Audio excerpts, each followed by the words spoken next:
One night, I had been at work for my night shift and was heading home. No one was doing anything on this particular night, so I went home and did my own thing.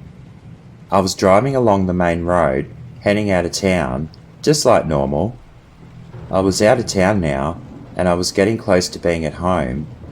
Because there was no street lights, high beams were permitted when there was no oncoming traffic, which there wasn't any, surprisingly. I came around the first bend, and all of a sudden I see a huge deer buck just standing in the middle of the road. I slowed down and kind of stopped. My lights had stunned the deer, so I turned my lights down.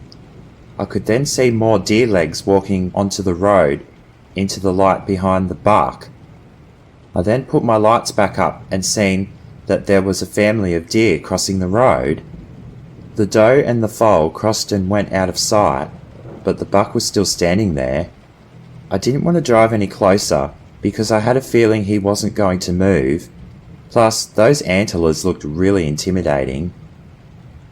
I'd sat there for 10 minutes waiting for this deer buck to go on its way, and the strange thing was, there were no other cars on the road at the time of this encounter. Then finally, the deer started moving, but he wasn't following the doe and the foal. He was walking towards me and my car. It got 5 meters from the front of my car. It was growling and moaning, and then it started bucking. I thought it was going to run at my car and damage my bonnet or windscreen, but it didn't. It then turned around and charged off towards where the other deer had gone.